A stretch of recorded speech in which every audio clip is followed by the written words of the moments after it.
ప్రస్తుతం మనతో పాటు మల్కాజ్గిరి బీఆర్ఎస్ నాయకులు మణిరత్నం గారు ఉన్నారు. మణిరత్నం గారు అంటే రీసెంట్ గా చూసుకున్నట్టయితే ఇప్పుడు మల్కాజ్గిరి అనేది హాట్ టాపిక్ గా మారింది. ఒకప్పుడు మనం ఆంధ్రప్రదేశ్ లో కొట్లాటలు రాజకీయాలు చూసేటోళ్ళము. ఇప్పుడు ఇక్కడ చూస్తున్నాం మల్కాజ్గిరిలో తొలలు కొట్టడాలు, రేపు బయటికి వస్తే మేము అది చేస్తాం, మారవడిజం చూపిస్తాం, మా బలగం ఉందని చెప్పేసి ఏం జరుగుతున్నట్టు మీరు ఒక యువ నాయకుడిగా ఏం చెప్తారు? అసలు యాక్చువల్ నిరసన తెలియజేసే హక్కు ప్రతి ఒక్కరికి ఉంటుంది. అదొక ఒక పద్ధతి చేయాలా. ఇప్పుడు 100 కార్లు తీసుకొచ్చి లా అండ్ ఆర్డర్ ఇష్యూ చేసుకుంటా, ట్రాఫిక్ జామ్ ఇష్యూ చేసుకుంటా చేయడం వల్ల ఏమైతే సామాన్య పబ్లికే ఇబ్బంది అవుతుంది ఇక్కడ. సో ఈ కొట్లాట పంచాలు అనేది ఎవరు ఎజెండా ఉండదు, ఏ రాజకీయ నాయకుని ఎజెండా ఉండదు. ఏదో మోటివ్ తోని ఏదో మేము చేసేస్తాం, మేము భయప్రాంతాలు గురి చేస్తాం మల్కారి ప్రజలు అనేది తప్ప. అసలు యాక్చువల్ గా ఒక ఇష్యూ జరిగినప్పుడు ఇష్యూ బేస్డ్ పోలీస్ వ్యవస్థ కూడా ఇంటెలిజెన్స్ వ్యవస్థ ఉంటది.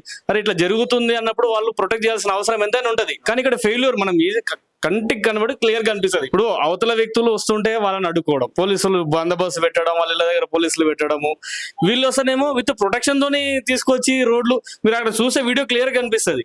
లీడర్లు తక్కువ ఉన్నారు, పోలీసు వాళ్ళు ఎక్కువ ఉన్నారు అక్కడ ప్రొటెక్షన్ ఇచ్చి. ఇట్లాంటివి యాక్టివిటీస్ అనేది కరెక్ట్ కాదు. అంటే ఇప్పుడు ఇక్కడ ఎమ్మెల్యే గారి మిస్టేక్ అనుకోవచ్చా, లేకపోతే ఎమ్మెల్యే గారి మిస్టేక్ ఎందుకంటే ఇలా ప్రోటోకాల్ ప్రోగ్రామ్ అది చెక్కుల పంపిణీ ఇస్తున్నారు. పిలిచింది ఎవరు? ఎండోన్మెంట్ డిపార్ట్మెంట్ పిలిచింది. ఎండోన్మెంట్ ఎవరెవరిని పిలుస్తుంది? పిలిస్తే ఎమ్మెల్యే, స్థానిక ఎమ్మెల్యేనో, ఎంపీఓ, కార్పొరేటర్లను ఉంటే కౌన్సిలర్ ఉంటే కౌన్సిలర్ను, సర్పంచ్ ఉంటే సర్పంచ్, వార్డు మెంబర్ ఉంటే వార్డు మెంబర్ పిలుస్తుంది. ఎవడైనా ప్రజాప్రతినిధి, పబ్లిక్ రిప్రజెంటేటివ్ పిలుస్తారు. మరి అక్కడ పిలిచినప్పుడు వాళ్ళ బాధ్యత కదా చీరలు ఇస్తాం. ఎవరెవరికి చీరలు వేయాలని ఉండదు అక్కడ, ఉంటది కదా. మరి ఉన్నప్పుడు కాంగ్రెస్ లీడర్ వచ్చి ఎట్లా కూర్చుంటాడంటే అక్కడ సరే మీరు ఆ వీడియోలు కూడా చూడొచ్చు మంచిగా. ఎమ్మెల్యే గారు రిక్వెస్ట్ చేస్తున్నారు అక్కడ, సార్ లేవండి, వాళ్ళు మహిళా కార్పొరేటర్లు ఉన్నారు, ఎస్సీ మహిళ ఉంది అక్కడ, ఒక కార్పొరేటర్ ఎస్సీ మహిళా కార్పొరేటర్ ఉన్నారు. మరి వచ్చినప్పుడు అరే లేవండి అని చెప్పి రిక్వెస్ట్ చేసినప్పుడు లేవాలే కదా. లేవకుండా నేను లేవ్వా, ఇది మా రాజ్యం, మేమే చేస్తాం, మేము ఇట్లనే ఉంటాం, మాది రాజరిక పాలన, మా వ్యవస్థ ఇట్లనే ఉంటది అని అంటే ఎవరు యాక్సెప్ట్ చేయరు సార్. జనరల్ పబ్లిక్ కూడా యాక్సెప్ట్ చేయరు. అక్కడ జరిగిన మాట ఇప్పుడు ఏదో మరి రాజశేఖర్ రెడ్డి గారు బై లక్ లో గెలిచిండు, లక్కీ భాస్కర్ లాగా లక్కీ రాజశేఖర్ రెడ్డి. అండ్ తర్వాత చూసుకున్నట్టయితే ఆయన మల్కాజ్గిరికి చేసింది ఏం లేదు, నేను నా సొంత నిధులతోటే నేను చేయడం అనేది జరిగింది, నా కేసీఆర్ ఏం రూపాయలే, కేటీఆర్ ఏం రూపాయలే అని ఇప్పుడు బహిరంగంగానే చెప్తున్నారు. సో మైనంపల్లి గారు ఇప్పుడు లక్కీ భాస్కర్ అని అంటారు కదా, ఎట్లా లక్కీ భాస్కర్ అని చెప్పండి అంటే ఓట్లు వేసిన ప్రజలను కించపరుస్తున్నారా? ప్రజలు ఎందుకు ఓట్లు వేసారు? ఇప్పుడు ఒక వ్యక్తి, ఇంకోటి మల్కాజ్గిరి గురించి మీకు ముఖ్యంగా చెప్తా, ఇక్కడ వివిధ ప్రాంతాలకు సంబంధించి వివిధ రాష్ట్రాలకు సంబంధించిన వాళ్ళు ఇక్కడ ఉంటారు, హైలీ ఎడ్యుకేటెడ్. మీరు అనుకున్నంత ఇదేం లేదు, ఇక్కడ అంతా ఎడ్యుకేటెడ్ ఉన్నారు. వివిధ మంచి మంచి ఏమంటారు ఆఫీసర్స్ ఉన్నారు ఇక్కడ, ఐఏఎస్ ఉన్నారు, ఐపీఎస్ ఉన్నారు, రిటైర్డ్ ఎంప్లాయీస్, రైల్వే ఎంప్లాయీస్, ముఖ్యంగా రైల్వే, డిఫెన్స్. మాకు ఉండేదే ఎక్కువ అదే బార్డర్ మొత్తం కంచుకోటలు ఉంటది మా కాన్స్టెన్సీ అనేది. అటు పోతే రైల్వే వాళ్ళు, ఇక్కడ పోతే సిఆర్పీ వాళ్ళు, అటు పోతే డిఫెన్స్ ఉంటది, ఏఓసి మధ్యలో ఉంటాం మేము. మాకు ఉన్నదే ప్రాబ్లం అది. అటువంటి ప్రాంతంలో ఎక్కువ నివసించేటోళ్ళు ఎవరు ఉంటారు? వీళ్ళే రిటైర్డ్ ఎంప్లాయీస్ ఉంటారు ఇక్కడ ఎక్కువ. మరి ఎట్లా వాళ్ళు అంటే డబ్బులు గమ్ములు వేరంటారా? అంటే ప్రజలకి కించపరుస్తున్నట్టే కదా. మరి రాజశేఖర్ రెడ్డి అనే వ్యక్తి అరుంధతి హాస్పిటల్ తోని ఎంతో వేల మందికి ఆయన ఫ్రీగా ఉచిత వైద్యం ఇస్తున్నాడు. ఇప్పుడు కాదు, రేవంత్ రెడ్డి మీద ఆయన 5,000 ఓట్లతోనే ఓడిపోయిండు, సెకండ్ పొజిషన్ ఆయన.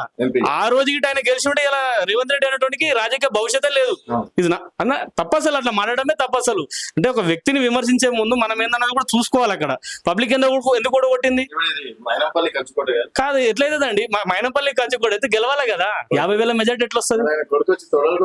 కొడతారు. అదే రాజరికం అయిపోయింది, రాజరిక వ్యవస్థ ఇది. మేమే రాజులము, మేమే పరిపాలించాలి, ఇక్కడ ఉన్న ప్రజలందరూ బానిసలు, ఇక్కడ ఉన్న కార్యకర్తలందరూ బానిసలు. అరే ఇదే రామ్ యాదవ్, ఎవరైతే మేకల రామ్ యాదవ్ ఒకప్పుడు ఆయన దగ్గర పనిచేసిందే కదా.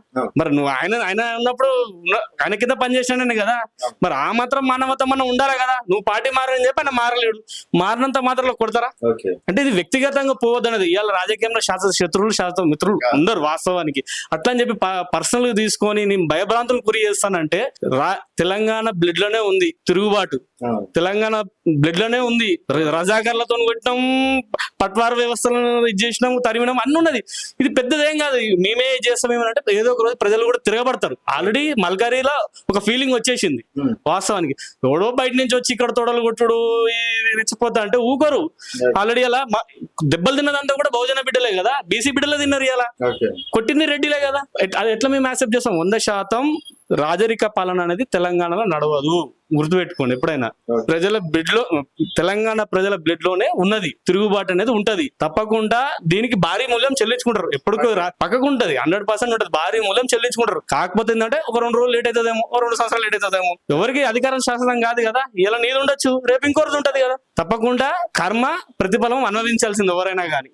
కంటిన్యూ. సో కాదన్న, ఇప్పుడు మేకల్ రామ్ యాదవ్ గారు గతంలో ఆయననే కార్పొరేట్ టికెట్ ఇచ్చాను, నేనే గెలిపించానని చెప్పేసి చెప్పుకుంటున్నారు కదా, మరి ఆయన పైననే ఈ తిరుగుబాటు అంటే కేవలం పార్టీ మారినందుకే ఇంకేదన్నా అనుకోవచ్చా? ఒకటండి, కార్యకర్తలు నాయకులు, కాంగ్రెస్ ముఖ్యంగా మల్కాజిగిరి నాయకులు కార్యకర్తలు ఆలోచించిన సమయం ఇది. ఎందుకంటే అదే మైనంపల్లి హనుమంతరావు గారు ఎమ్మెల్యే పోటీ చేసినప్పుడు ఇప్పుడున్న మేకల్ రామ్ యాదవ్ గారు కానీ, జగదీష్ గౌడ్ గారు కానీ, బద్దం పరశురామ్ రెడ్డి అన్న కానీ, వీళ్ళందరూ కూడా ఆయన కోసం జిందాబాద్లు కొట్టిన వాళ్ళే, బ్యానర్లు కట్టిన వాళ్ళే, ఆయన కోసం గెలుపు కోసం కృషి చేసిరు, ఆయన వీళ్ళ కోసం చేసిరు. ఇలా ఏమైంది, ఆయన స్వార్థం కోసం, వాళ్ళ కొడుకు టికెట్ కోసం, XYZ కోసం పార్టీ మారిండు. వీళ్ళు మారలేదు. మారలేంత మాత్రాన గర్జి పెట్టుకొని వాళ్ళని కొట్టడం అనేది దారుణం. ఇలా కార్యకర్తలు కూడా, ప్రజెంట్ ఉన్న కార్యకర్తలు, నాయకులు, కాంగ్రెస్ నాయకులు ఆలోచించాలా. ఏంది వాళ్ళకి ఆ పరిస్థితి అయింది, ఇలా వాళ్ళు చేసినందుకే పెట్టుకున్నారు. రేపొద్దున మీ పరిస్థితి కాదా, మీరు కూడా ఆలోచించండి. ఎందుకంటే రేపొద్దున 100% రేపొద్దున కాంగ్రెస్, రేపొద్దున ఇంకో పార్టీ పోతాడేమో XYZ. ఎందుకంటే మాకు తెలుసు, టీడీపీ నుంచి ఆ రోజు కాంగ్రెస్ నుంచి మళ్ళీ టీఆర్ఎస్ నుంచి కాంగ్రెస్, మళ్ళీ రేపొద్దున ఇంకో కాంగ్రెస్, బీజేపీ కూడా పోవచ్చేమో, చెప్పలేము. అయితే మళ్ళీ వీళ్ళ పరిస్థితి ఏంది అంటే, ఇప్పుడు ఇక్కడ కాంగ్రెస్ ఉన్న వాళ్ళు మళ్ళీ కొడతారా? కొట్టడం అనేది పరిష్కారం కాదు. ఒకటి